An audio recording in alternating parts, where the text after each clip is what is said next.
हमने कल Indian constitution शुरू किया था, तो उसमें प्रीएम्बल पे डिस्कस किया था। अब उस क्रम को आगे करते हुए हम जो है सो जो स्टार्ट करते हैं sources of Indian constitutional provision, तो उसको जो है सो देख लेते हैं। इसमें जो नाम आता है वो है गवर्नमेंट ऑफ इंडिया एक्ट 1935। उसके बाद service commission. Next in order is federal structure, judiciary power division, officer of governor. ठीक है, तो एंड नेक्स्ट है यूनाइटेड स्टेट्स ऑफ अमेरिका।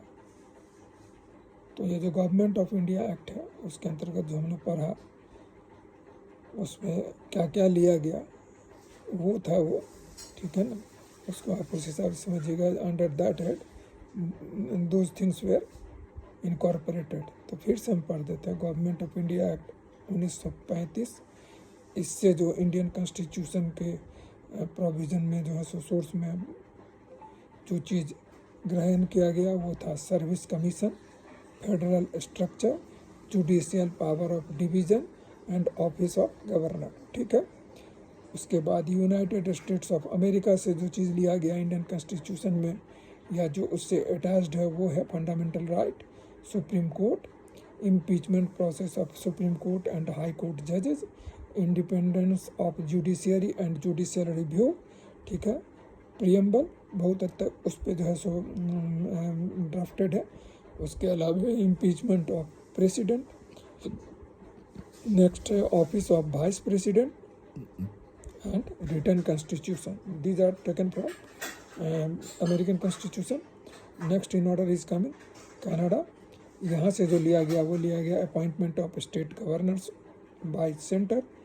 उसके बाद distribution of power between centre and states, residuary powers with the centre. Next in order is coming Russia. Russia से लिया गया preamble and fundamental duties 5 year plan, ये Russia पे आधारित है। उसके बाद जो नेक्स्ट है वो है आयरलैंड। आयरलैंड से लिया गया directive principle of state policy. Second जो लिया गया वो लिया गया method of election process of the president and nomination of member in the Rajya Sabha by the president. Next in order is coming Britain. Britain से जो लिया गया, ठीक है ना, writs and bicameralism, office of cash controller and auditor general, cabinet system of minister. Next लिया गया bicameral parliamentary system, single citizenship, rule of law, legislation and speaker.